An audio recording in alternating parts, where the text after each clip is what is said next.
함께 인사하겠습니다. 잘 나오셨습니다. 잘 나오셨습니다. 명절 잘 보내셨습니까?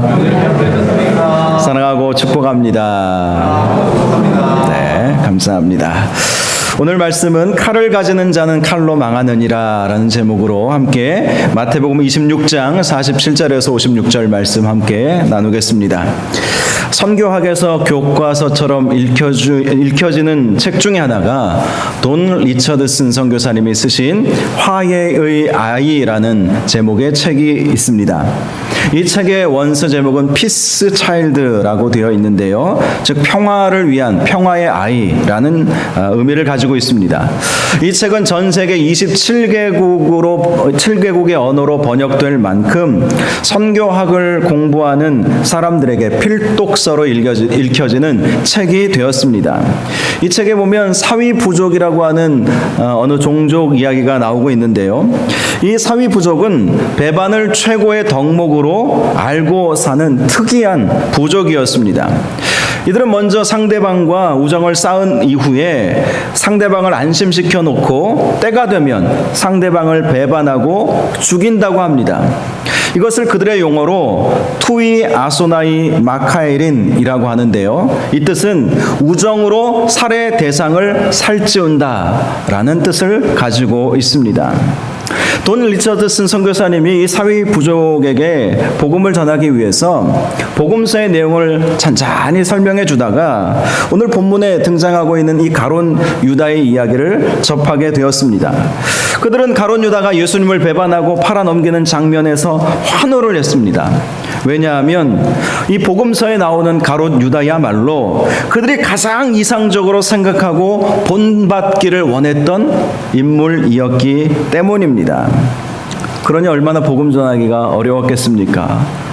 신실하게 예수님을 따라다니는 사람들이 그들의 본이 되고 그들이 존경할 만한 사람이 되어야 하는데 이렇게 철저하게 예수님을 속일 줄 아는 그런 사람이 예수님의 제자였고 또 그 제자가 예수님을 멋지게 다른 제자들도 멋지게 속이는 모습을 보면서 야, 이 사람은 참 우리의 귀감이 될 만한 사람이다. 그렇게 이해를 했던 것이죠. 그러니 복음 전하기가 너무나 어려웠던 것입니다. 그런데 이들에게는 또 하나의 풍습이 있었는데 서로를 믿지 못하다 보니까 상대 부족과 이 서로 신뢰 관계를 형성하기 위해서 화해의 아이를 교환하는 풍습이 있었다는 거예요. 화해의 아이. 화해의 증표로 이 한쪽 부족의 어린 아이를 저 다른 쪽 부족으로 보내고 또 그쪽의 부족의 어린 아이를 데리고 와서 서로 아들 삼아 키우게 한 것입니다. 그렇게 함으로 서로 믿을 수 있는 분위기를 형성하는 것이죠. 그렇지 않으면 전쟁이 일어나는 것이죠. 실제로 데리고 온 아이를 키우다가 그 아이가 병에 걸려서 죽게 되면 그때는 이제 두 부족 간에 아주 피싸움이 나게 되었다는 것이죠. 이 리처드슨 선교사님이 이들의 풍습을 통해서 다시 한번 복음을 전하게 되었습니다.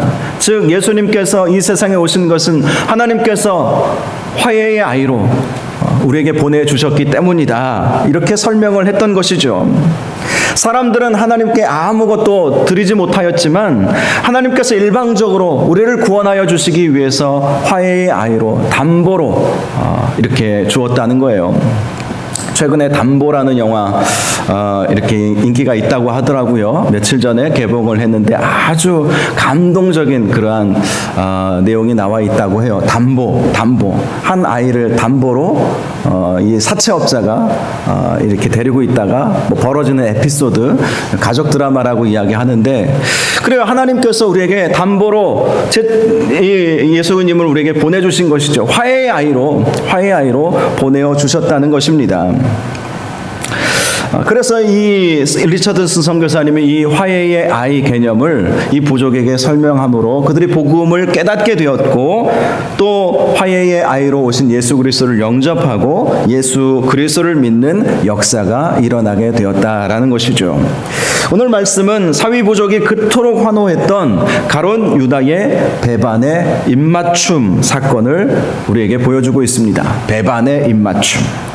47절 말씀 보시면 말씀하실 때에 12 중에 하나인 유다가 왔는데 대제사장들과 백성의 장로들에게서 파송된 큰 무리가 칼과 몽치를 가지고 그와 함께 하였더라 라고 말씀하고 있습니다. 오늘 본문 말씀을 보시면 이렇게 예수님을 배반했던 가룟 유다에 대해서 12 중에 하나인 유다라고 말씀을 하고 있죠. 보통 이 12이라고 하는 이 숫자는 유대인들에게 있어서는 완전수 개념이고 또 예수님의 제자들에게 있어서는 자기가 예수님의 12 제자 가운데 속해 있게 되었다는 이 명예로운 숫자로 인식되었던 숫자였습니다. 그런데 이 12, 이 명예로운 숫자에 금이 간 것이죠. 이 12 중에 하나인 이 가룟 유다가 예수님을 배반해 버렸던 것이죠. 48절을 보면 예수를 파는 자가 그들에게 군호를 짜 이르되, 자, 예수를 파는 자는 가룟 유다를 말하는 것이죠. 그 가룟 유다가 군호를 짭니다. 내가 입 맞추는 자가 그이니 그를 잡으라. 그렇게 말씀하고 있습니다. 당시는 어두운 밤이었습니다. 그래서 가룟 유다는 이렇게 신속하게 입을 맞추는 바로 그 사람이 당신들이 잡을 사람이니까 신속하게 그를 잡으라. 이 군호를 짜게 되었던 것이죠. 어두운 밤이었기 때문에 혹시 놓칠 수도 있지 않겠느냐라는 생각으로 군호를 짜게 된 것입니다.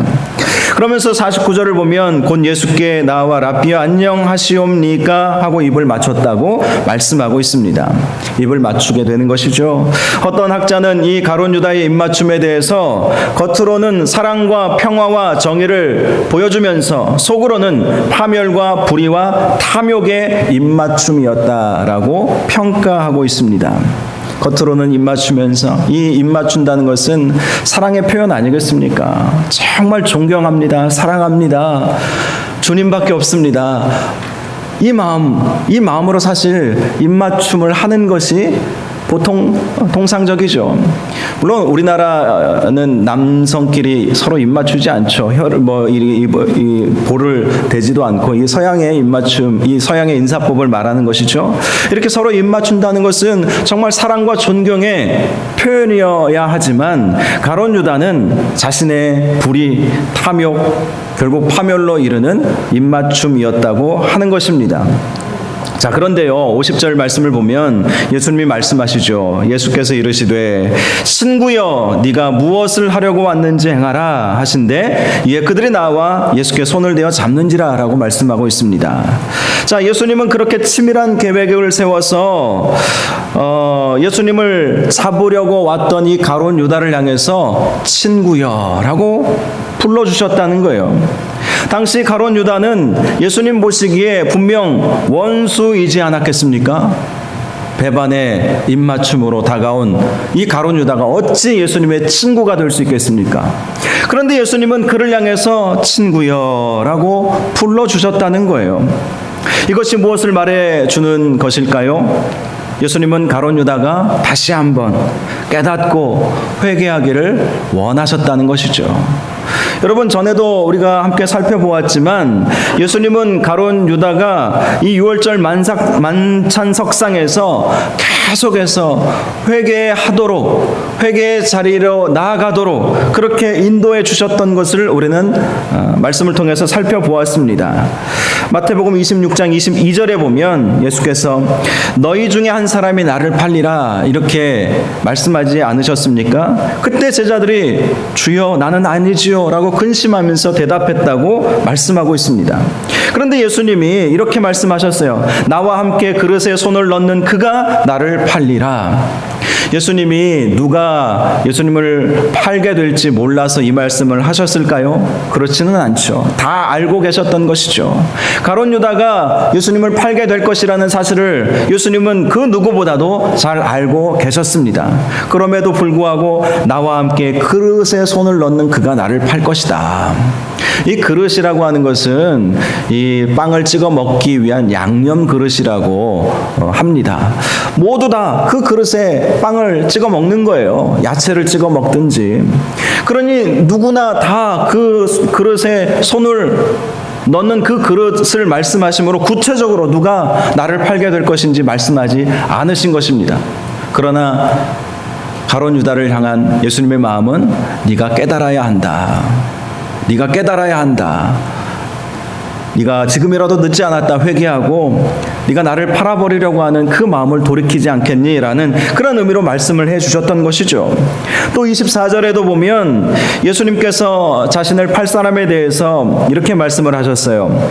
인자는 자기에 대하여 기록된 대로 가거니와 인자를 파는 그 사람은 차라리 태어나지 아니하였더라면 제게 좋을 뻔하였느니라. 그러자 가룟 유다가 이렇게 말합니다. 라비여, 나는 아니지요. 자, 이 말씀, 예수님이 하신 말씀, 그 사람은 차라리 태어나지 않았더라면 좋았을 뻔했다. 그 말씀을 들은 가룟 유다 입장에서는 내가 태어나지 않을 사람이 되어야 되는 것이 좋을 뻔한 그 사람이 바로 나인가, 이런 충격을 받을 수밖에 없지 않았겠습니까? 그러면서 예수님께 물어보는 것입니다. 라비여, 나는 아니지요. 나는 아니지요. 근데 그때 예수님께서 이런 말씀을 하셨죠. 네가 말하였도다. 네가 말한 대로 아닐 수 있다는 거예요.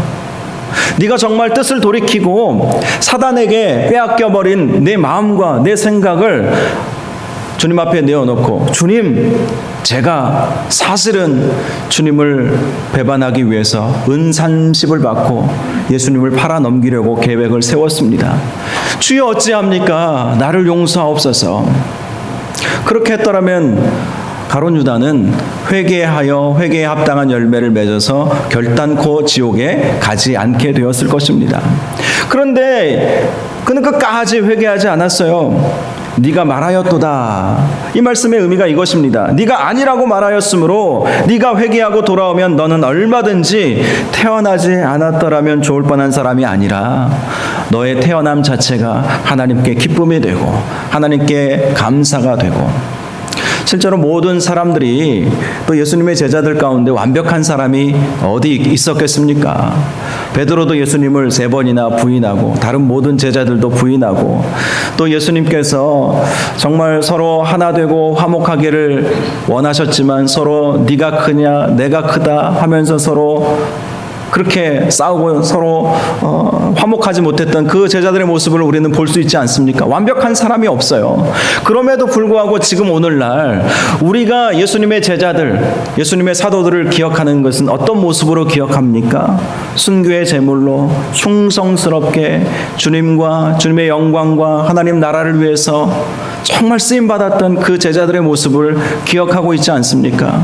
베드로를 우리가 기억할 때 과거에 참 예수님을 3번이나 부인했던 참 정말 제자감도 되지는 못한 그런 사람이다라고 기억하는 것이 아니라, 설교할 때 3,000명이 회개하고 정말 병든 자를 위해서 기도하면 그 병이 낫고 안진뱅이를 일으키고 초대교회를 아름답게 세워나갔던 그런 위대한 사도로 기억되지 않습니까?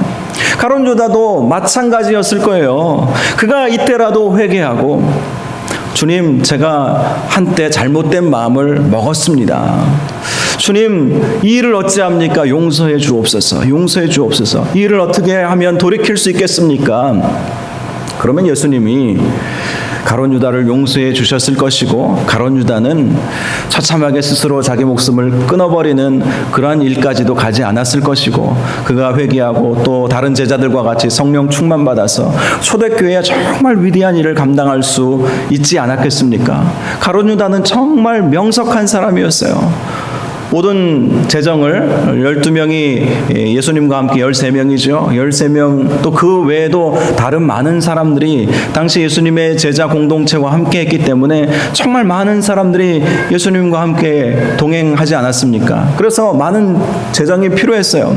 그 재정을 관리할 수 있을 정도라면 가룟 유다는 참으로 똑똑했던 사람이라고 우리가 알 수 있지 않겠습니까? 그 좋은 머리로 하나님을 위해서, 하나님의 영광을 위해서, 초대교회를 위해서, 예수님의 몸된 교회를 위해서 그렇게 쓸 수 있지 않았겠습니까? 결국 가룟 유다가 이렇게 멸망의 자리로 가게 된 것은 회개의 기회가 주어졌음에도 불구하고 회개하지 않고 자기 고집을 부렸기 때문인 것입니다. 오늘 본문도 마찬가지죠. 예수님께서 칼과 몽치를 데리고 온 가룟 유다를 향해서 이 원수야 라고 말씀하지 않으시고 친구여 친구여 이렇게 불러주신 것입니다. 마지막까지 회개의 기회를 주시고자 했던 것이죠. 비록 네가 나를 배반하기 위해서 칼과 몽치를 가진 대제사장들과 백성의 장로들에게 파송된 큰 무리를 데리고 와서 나에게 배반의 입맞춤으로 나를 팔아 넘기려고 하고 있지만 나는 여전히 너를 나의 친구로 여기고 있다는 것입니다. 친구요, 친구요. 사랑하는 여러분, 우리 주님은 지금도 저와 여러분을 친구여라고 부르심을 믿으시기를 바랍니다. 친구는 참 중요한 말인 것 같아요. 이런 말이 있잖아요. 부모에게도 할 수 없는 말을 친구에게는 한다고 하지 않습니까? 정말 믿는 친구들 사이에서는 비밀이 없어요. 비밀이 없어요. 그래서 과거가 화려하신 분들은 결혼한 이후에 그 친구 부인에게 소개시켜주지 않는다고 하지 않습니까? 자기 전적을 다 알기 때문에. 여러분, 그래요. 예수님은 우리를 향해서 친구라고 그렇게 지금도 부르시고 계시다는 것입니다. 왜 친구라고 부르실까요? 함께 하고 싶다는 것이죠. 함께 마음을 나누고 싶다는 것이죠. 함께 정말 슬픔을 나누고 서로 위로함을 주고 그런 정말 친밀한 관계를 우리 주님은 저와 여러분과 함께 유지하고 싶어 하신다는 것입니다. 그러나 가룟 유다는 이 예수님의 이 회개의 요청, 사랑스러운 이 회개의 요청을 받아들이지 못하였습니다. 결국 그는 예수님을 대제사장들과 백성의 장로들에게서 파송된 큰 무리에게 넘겨주고 말았던 것이죠.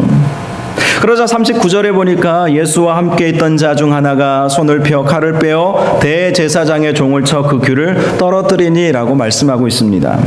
요한복음 말씀에 보면 이 칼을 뺀 사람이 베드로라고 말씀하고 있고요. 또 귀가 잘려나간 종이 대제사장의 종 말고라고 말씀을 하고 있습니다.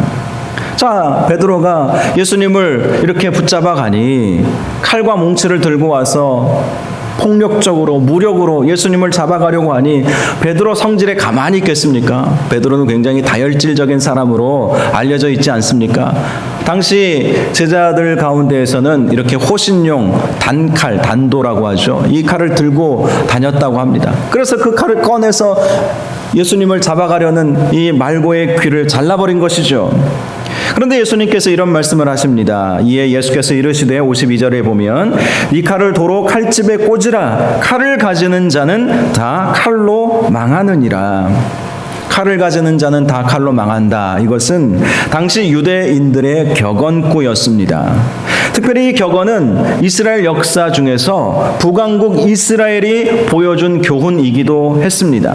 열왕기상 16장 말씀을 보면요, 북왕국 바하사 왕부터 아합, 그 유명한 아합 왕까지 5명의 왕들이 등장하고 있는데요. 이 5명의 왕들은 그 어느 하나도 자연스럽게 왕이 된 것이 아니라 칼로, 피로, 그렇게 오늘날로 말하면 쿠데타라고 할 수 있죠. 그렇게 왕권을 빼앗은 사람들이었어요. 그런데 그렇게 왕권을 빼앗은 그 사람들의 그 권력, 그 권세가 오래가지 못했다는 것을 열왕기상 16장은 우리에게 보여주고 있는 것입니다. 그래서 이스라엘 백성들, 유대인들에게서는 칼을 가지는 자는 다 칼로 망한다. 실제로 우리가 사는 이 세상 인류의 역사도 그렇지 않습니까? 이 칼과 몽치는 세상의 권세와 힘을 상징하는 말이기도 합니다. 세상의 힘과 권세를 무분별하게 휘두르게 되면 기필코 망하는 길로 가게 되어 있다. 이것이 성경이 우리에게 주는 교훈이라는 것이죠.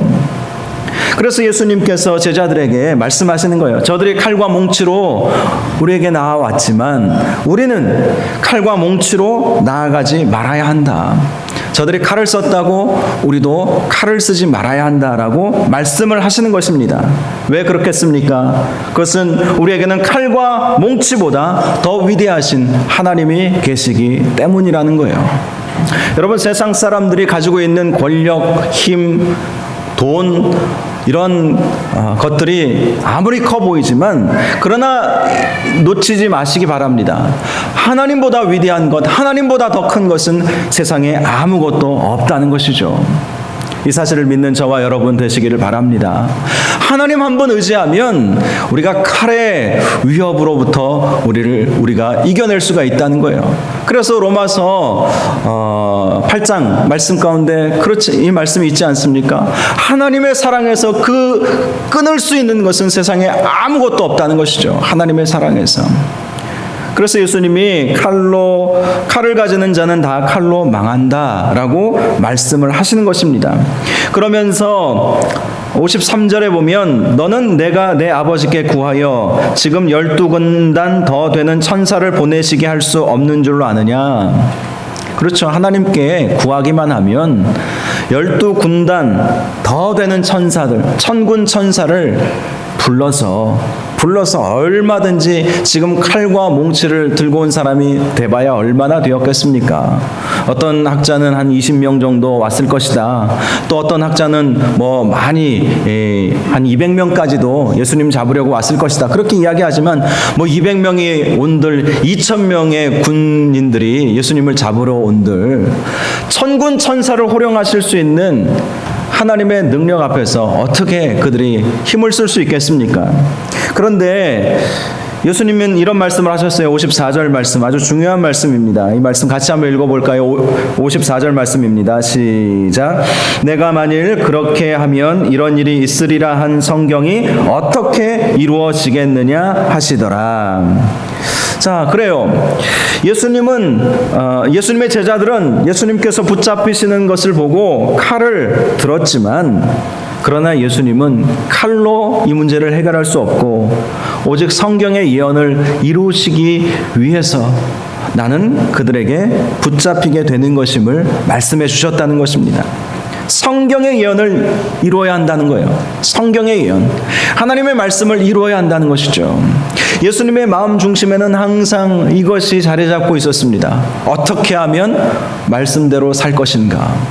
어떻게 하면 하나님의 말씀을 이룰 수 있을 것인가? 어떻게 하면 성경에 예언되어진 수많은 선지자들, 수많은 하나님의 백성들이 하나님의 영감을 받아서 기록한 이 말씀을 어떻게 하면 이룰 수 있을 것인가? 이것이 예수님의 주된 관심이었다는 것입니다. 실제 성경의 여러 말씀을 보면 예수님께서 이 세상에 오셔서 어떻게 되실 것인지 분명하게 말씀해주고 있지 않습니까? 몇 구절 함께 말씀을 살펴보기를 원하는데요. 시편 41편 9절 말씀을 보면요. 내가 신뢰하여 내 떡을 나눠 먹던 나의 가까운 친구도 나를 대적하여 그의 발꿈치를 늘었나이다. 다윗의 시이죠. 이 시 가운데 보면 가룟 유다가 예수님을 배반하게 될 것임을 분명히 예언해주고 있지 않습니까? 떡을 나눠 먹던 나의 친구가 나를 배반하게 될 것이다. 스가랴서 11장 12절 말씀 가운데 보면 그들이 곧 은 30개를 달아서 내 품삯을 삼은지라. 스가랴 선지자도 예수님이 이 세상에 오시기 한참 몇백 년 전 사람 아닙니까? 그런데 스가랴 선지자도 예언을 한 거예요. 은 30으로 인자가 팔리게 될 것임을 예언한 것이죠. 다 예언대로 이루어진 것입니다. 또 이사야서 53장 12절에 보면 예수님께서 죄인들과 함께 십자가에 못 박히실 것임이 예언되어져 있습니다. 또 스가랴서 12장 10절을 보면 예수님께서 십자가에서 손과 발이 찔리실 것이 예언되어져 있다는 것이죠. 이사야서 53장 7절 말씀, 그가 곤욕을 당하여 괴로울 때에도 그의 입을 열지 아니하였으며 마치 도수장으로 끌려가는 어린 양과 털 깎는 자 앞에서 잠잠한 양같이 그의 입을 열지 아니하였도다. 이사야 선지자가 700년 전에 예언했던 그 말씀 그대로 예수님은 십자가 앞에서 아무 저항도 하지 아니하시고 담담히 십자가를 지시게 된 것입니다. 즉 예수님은 이렇게 성경에 예수님에 대해서 예언되어진 그 말씀 그대로 순종하시고 이루시기를 원하셨다는 것입니다. 그래서 천사를 호령할 수 있는 권리가 있으심에도 또 불의한 칼에 맞서서 의로운 칼로 대항할 수 있으심에도 그 모든 권리를 다 내려놓으셨던 것이죠. 여러분, 이것이 참 중요하지 않겠습니까? 하나님의 말씀이 저와 여러분의 생각과 행동의 기준이 되어야 한다는 것입니다. 세상의 가치관은 칼을 들어서 칼에 맞서야 한다고 가르치겠지만, 그러나 그렇지 않아요. 하나님의 말씀은, 이 하나님의 말씀이 우리의 삶의 기준이 되어야 한다는 것이죠. 말씀대로 살아라. 손해보는 것 같아도 말씀대로 살면 더 큰 은혜를 하나님께서 우리에게 주시지 않겠습니까? 말씀대로 사는 저와 여러분들 되시기를 바랍니다. 그것이 십자가 앞에서 예수님께서 보여주신 모습이에요. 그 사랑했던 제자가 예수님을 배반하였지만 그럼에도 불구하고 나는 성경의 말씀을 이루기 위해서 성경대로 나는 이러한 일을 하는 것이다. 결코 칼을 들지 말아라. 칼을 들지 말아라. 이렇게 부탁을 하셨던 것이죠. 55절과 56절 상반절까지 말씀도 보면 예수님은 자신을 잡으러 온 사람들에게 이렇게 말씀하셨죠. 그때에 예수께서 무리에게 말씀하시되 너희가 강도를 잡는 것 같이 칼과 몽치를 가지고 나를 잡으러 나왔느냐. 내가 날마다 성전에 앉아 가르쳤으되 너희가 나를 잡지 아니하였도다. 그러나 이렇게 된 것은 다 선지자들의 글을 이루려 함이니라. 예수님은 칼과 몽치를 들고 온 그 사람들을 향해서도 내가 순순히 잡혀가는 것은 다 선지자의 글들을 이루기 위함이다라고 분명히 말씀해 주신 것입니다. 그렇습니다. 예수님은 이 세상에 화목 제물이 되어 주시기 위해서 오신 것이죠. 그 누군가는 우리의 이 인류의 죄악의 문제를 해결해야 하는데 사람은 이 문제를 해결할 수가 없습니다. 죄인이기 때문이죠. 죄인이 죄의 문제를 해결한다는 것은 말이 되지 않는 것이죠. 이 죄의 문제를 해결하려면 무흠한 하나님의 아들 독생자 예수 그리스도께서 이 세상에 오셔서 우리를 대신해서 화목제물, 희생제물이 되어 주셔야만 이 문제가 해결될 수 있는 거예요. 그래서 하나님께서 우리를 사랑하셔서 독생자 예수 그리스도를 보내주신 것 아니겠습니까? 예수님이 이 세상에 오신 것은 바로 그것을 이루시기 위해서 오셨다는 거예요. 하나님 아버지의 뜻을 이루어 드리는 것. 그래서 겟세마네 동산에서 땀방울이 핏방울이 될 정도로 간절히 기도하신 것, 결국은 아버지의 뜻이 이루어지기를 원하나이다. 하나님의 말씀이 이루어지기를 원합니다. 바로 이러한 삶을 예수님은 사셨다라는 것입니다. 저와 여러분이 예수님처럼 아버지의 뜻대로 사시기를 바랍니다. 하나님의 말씀대로 사시기를 바랍니다. 하나님의 말씀이 우리의 생각과 삶의 기준이 되는 그러한 삶을 사시기를 주님의 이름으로 축복합니다. 그것이 비록 우리에게 당장은 손해가 온다 할지라도 그러나 길고 짧은 것은 대보아야 아는 것이고요. 마지막에 가보아야 아는 거예요. 말씀대로 살면요 반드시 마지막은 좋게 될 것입니다. 그 사실을 믿으시기 바랍니다. 제가 미국에서 공부할 때 로버트 클린턴 박사님에게서 이 리더십 교육을 강의를 참 많이 들었거든요. 이제는 그분도 은퇴하셔서 이제 뭐 90이 넘으셨을 거예요. 그런데 이분이 수천 명의 지도자들을 조사를 해보니까 마지막까지 좋게 잘 끝낸 사람들은 3분의 2를 되지 않았다. 그렇게 분석을 해 놓았어요. 70%는 마지막에 좋지 못한 거예요. 젊었을 때는 좋았을지 모르죠. 힘이 있을 때는 좋았을지 모르죠. 돈이 있거나 어떤 명예가 있거나 이랬을 때는 좋았을지 모릅니다. 그러나 마지막까지 정말 하나님의 은혜로 그의 인생을 마감한 사람들은 30%도 채 되지 않았다는 것입니다. 여러분, 무엇이 마지막을 좋게 인도하도록 우리를 이끌어 주겠습니까? 하나님의 말씀임을 믿으시기를 바랍니다. 말씀대로 사는 거예요. 말씀대로. 말씀이 가라 하면 가는 것이고 말씀이 서라 하면 멈추는 것이 되어야 할 것입니다. 말씀을 우리가 계속해서 그래서 공급받아야 할 필요가 있는 것 아니겠습니까? 그런데 오늘 우리가 주목해야 할 말씀이 오늘 본문 마지막 말씀입니다. 56절 하반절에 이에 제자들이 다 예수를 버리고 도망하니라 라고 말씀하고 있다는 것입니다. 당시 예수님의 제자들은 불과 몇 시간 전까지만 해도 모두 주를 버릴지언정 나는 결코 주님을 버리지 않겠습니다. 내가 주와 함께 죽을지언정 나는 주님을 부인하지 않겠습니다. 호언장담했던 사람들 아니겠습니까? 그런데 그렇게 말했던 그들은 다 예수를 버리고 도망가 버렸다는 거예요. 특별히 마가복음 말씀을 보면요, 이때의 상황을 더 현장감 있게 묘사를 해주고 있습니다. 마가복음 15장 51절에서 52절 말씀, 이런 말씀이 있어요. 한 청년이 벗은 몸에 배 홑이불을 두르고 예수를 따라가다가 무리에게 잡힘에 배 홑이불을 버리고 벗은 몸으로 도망하니라. 이 배 홑이불은 겉옷을 말하는 것입니다. 유대인들은 이 겉옷을 저녁에는 잠잘 때 덮고 자는, 저녁에는 춥기 때문에 덮고 자는 용도로 그렇게 사용을 했어요. 그래서 홑이불이 사실 겉옷을 의미하는 것이죠.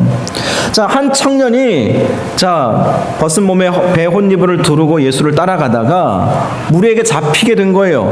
그때 이 배 홑이불을 벗어버리고 벗은 몸으로, 발가벗은 채로 도망가 버리는 그 모습을 보여주고 있습니다. 많은 학자들이 이 벌거벗은 채 도망가는 한 청년을 이 마가복음을 썼던 마가 요한으로 보고 있어요. 그는 예수님의 12 제자는 아니었지만 당시 예수님과 동행했던, 예수님을 따라다녔던 12명의 제자들 말고도 더 많은 사람들이 있었거든요. 그들 가운데 속했던 사람으로 보이는 것입니다. 그는 예수님께서 겟세마네 동산에서 땀방울이 핏방울이 될 정도로 열심히 기도하고 있었을 때 다른 제자들과 같이 깊은 잠에 빠져 있었던 것이죠.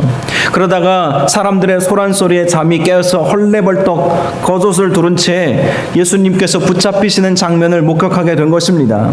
이미 다른 제자들은 도망가 버렸지만 도대체 뭐가 어떻게 된 것인지 몰라서 확인하기 위해서 예수님을 먼발치에서 따라가게 되었던 것이죠. 그런데 예수님을 잡아가는 사람들이 너도 한패지 라고 말하는 바람에 그냥 입고 있던 그 겉옷을 던져버리고 속옷만, 아마 속옷도 안 입었는지도 모르겠어요, 그냥 알몸으로 도망가 버렸던 것입니다. 여러분, 바로 이렇게 당시 예수님의 제자들은 너무나도 갑작스러운 예수님의 체포 장면을 보면서 우왕좌왕하다가 다 도망가 버렸던 것입니다. 여러분, 오늘 본문을 통해서 우리가 발견해야 할 교훈이 무엇인지 아십니까? 계속해서 우리가 마태복음 24장부터 지금 26장까지 말씀을 쭉 보고 있지 않습니까? 이 마태복음을 통해서 우리가 발견하게 되는 중요한 교훈이 있어요. 바로 깨어 있어야 한다는 거죠. 깨어 있어야. 깨어 있지 아니하면 결정적인 순간에 예수님을 배반한다는 거예요. 예수님을 버린다는 거예요. 말과 우리의 결단은 그렇지 않았을지라도 실제 상황이 닥치면 이렇게 되어버린다는 것입니다. 심지어 벌거벗은 채로 도망가버리는 이 마가의 모습을 우리는 보고 있지 않습니까? 이것이 우리의 연약함이라는 거예요. 그래서 계속해서 마태복음 24장에서 26장 우리가 몇 주 동안, 몇 달 동안 살펴본 말씀 핵심이 바로 깨어있으라는 것 아니겠습니까? 마태복음 24장 42절에 그러므로 깨어있으라, 어느 날에 너희 주가 임할는지 너희가 알지 못함이니라. 깨어있으라. 43절에도 너희도 아는 바니 만일 집주인이 도둑이 어느 시각에 올 줄 알았더라면 깨어있어 그 집을 뚫지 못하게 하였으리라. 깨어있어야 도둑을 막을 수 있다는 것 아닙니까? 25장 13절에도 그런즉 깨어있어라, 너희는 그 날과 그때를 알지 못하느니라. 여기서 말하는 그날과 그때는 인자가 다시 오시는 그날과 그때를 말씀하는 것이기도 하지만 이렇게 갑작스럽게 예수님이 잡혀가게 될 때를 말씀하시는 그렇게 중복적인 의미도 있는 말씀입니다. 너무 갑작스럽게 이러한 일들이 벌어진 거예요. 너무 갑작스럽게. 여러분, 불의의 사고도 그렇지 않습니까? 너무 갑작스럽게 오는 것이죠. 너무 갑작스럽게. 그 불의의 사고를 우리가 예측할 수만 있었다면 그 누가 이런 사고를 당할 수 있겠습니까? 갑작스럽게 오는 거예요. 그래서 깨어있으라 라고 말씀을 하시는 것입니다. 26장 41절에도 시험에 들지 않게 깨어 기도하라, 마음에는 원이로되 육신이 약하도다. 계속해서 마태복음을 통해서 이 세리 마태가 자기가 그랬던 것 아닙니까? 깨어 있어야 할 순간에 깨어 있지 못했던 거예요. 그래서 예수님이 붙잡혀가는 그것을 보면서 얼마나 놀랐는지 자기도 그냥 도망가 버린 거예요. 훗날 이 마태복음을 기록하면서 이 장면을 기록할 때 얼마나 마음이 아팠겠습니까? 그때 주님과 끝까지 동행할 수 없었던 나 자신의 모습, 왜 그랬을까? 하나님이 주시는 감동이 무엇이었겠습니까? 마태복음 24장에서 26장에서 잘 보여주고 있는 거예요. 깨어있지 못했기 때문이라는 것이죠. 깨어있지 못함으로 갑작스럽게 어떤 위기의 순간이 오게 될 때 하나님 붙잡고 하나님 말씀 붙잡고 살지 못하고 인간의 감정이 앞선 것이죠. 그동안 살아왔던 내 경험이 앞선 거예요. 그러나 사실 이 모든 것도 성경의 예언대로 다 이루어진 것이죠. 이사야서 53장 3절 말씀 우리 같이 읽어보겠습니다. 화면 보면서 시작. 그는 멸시를 받아 사람들에게 버림받았으며 간고를 많이 겪었으며 질고를 아는 자라. 마치 사람들이 그에게서 얼굴을 가리는 것 같이 멸시를 당하였고 우리도 그를 귀히 여기지 아니하였도다. 그렇습니다. 예수님은 멸시를 받아서 사람들에게 버림을 받은 것이죠. 또 간고를 많이 겪으셨습니다. 질고를 아는 자라. 질고를 겪으셨다는 것이죠. 마치 사람들이 그에게서 얼굴을 가리는 것 같이 멸시를 당하셨어요. 특별히 예수님이 누구에게 멸시를 당하셨겠습니까? 다른 대제사장들, 서기관들과 바리새인들, 로마 군인들, 그들은 말할 필요도 없을 거예요. 특별히 예수님의 마음을 아프게 했던 일은 제자들이 다 뿔뿔이 흩어지고 도망가 버렸다는 것입니다. 그럼에도 불구하고 이 말씀 그대로 그러한 일들이 있을 것임을 아셨음에도 불구하고 그 말씀 그대로 이루시기 위해서 예수님은 말씀에 순종하는 그 모습을 우리에게 보여주셨던 것입니다. 사랑하는 여러분, 그러므로 저와 여러분도 예수님처럼 하나님 말씀대로 성경대로 살아가시기를 주님의 이름으로 축복합니다. 깨어 기도하고 말씀대로 사는 것, 이것이 말세를 살아가는 저와 여러분들에게 필요한 것임을 믿으시기를 바랍니다. 깨어 기도해야 기도의 힘으로 우리가 살아갈 수 있지 않겠습니까? 또 늘 말씀이 우리 가운데 들어와야 말씀의 기준이 무엇인지 알고 깨닫고 말씀대로 우리가 살아갈 수 있지 않겠습니까? 지난주 생명의 삶 예화 가운데 나온 것인데요. 컴퓨터 용어 중에 GIGO라고 하는 용어가 있다고 합니다. 영어로는 garbage in, garbage out, garbage는 쓰레기 이런 것을 의미하는 것인데 잘못된 데이터를 입력하면 잘못된 결과가 나온다는 거예요. 제대로 정보를 입력해야 제대로 컴퓨터가 계산해서 제대로 답을 나오지 않겠느냐는 것이죠. 여러분, 정말 좋은 정보, 정말 좋은 것, 우리가 입력해야 할 것, 우리가 받아들여야 할 것이 무엇이겠습니까? 깨어 기도하는 것, 기도함으로 하나님의 은혜를 받고 말씀을 통해서 하나님의 지혜를 깨닫고 그래야 우리의 삶에서 좋은 것이 나갈 수 있다는 것입니다. 저와 여러분의 삶이 끝까지 하나님 말씀 붙잡고 깨어 기도하는 그러한 삶을 살아갈 수 있기를 주님의 이름으로 축복합니다. 오늘 본문에서 모든 제자들이 다 떠나갔다, 이 말씀이 그렇게 해도 된다는 말씀은 아니지 않겠습니까? 왜 그들이 끝까지 주님을 쫓아가지 못했을까에 대한 말씀을 우리에게 해주는 거예요. 예수님은 말씀대로 사셨는데 이 제자들은 말씀이 무엇인지도 모르고 깨어 기도하지 않았던 그 모습을 우리에게 보여주면서 우리의 삶은 달라져야 한다는 것이죠. 말씀에 순종하고 깨어 기도함으로 끝까지 주님 따라가는 저와 여러분들이 되어야 한다는 것입니다. 지금 코로나 시대를 우리가 살아가고 있지 않습니까? 정말 불확실성의 시대입니다. 최소한 2, 3년 동안은 여러분 쓰고 계시는 마스크 못 벗는다는 그러한 아무런 분석도 있어요. 백신이 개발되어도 신종, 이 새로운 변종으로 인해서 또 주사를 또 맞아야 된다는 거예요. 여러분 독감 주사도 요즘 이제 4가 백신 주사 맞잖아요. 4가지 종류의 약을 예방 접종을 맞는 것입니다. 그런 것처럼 한두 종류 바이러스를 이겨낼 수 있는 그런 주사를 맞았다 할지라도 또 변종 바이러스가 생기기 때문에 또 맞아야 된다는 거예요. 계속해서. 정말 암울한 시대일 수밖에 없는 것이죠. 그러나 바로 이러한 이때 하나님께서 우리에게 무엇을 원하시겠습니까? 이렇게 암울하고 불확실성의 시대를 살아가는 저와 여러분들에게 하나님이 원하시는 것이 있다면 깨어 기도하고 말씀에 순종하는 삶이라고 믿습니다. 그래야 끝까지 주님 따라갈 수 있는 거예요. 우리가 처음 예수 믿었을 때 여러분이나 저나 우리 주님만 사랑하겠습니다. 주님 믿겠습니다. 주의 말씀에 순종하겠습니다. 이렇게 고백하지 않으신 분들은 아무도 안 계실 거예요.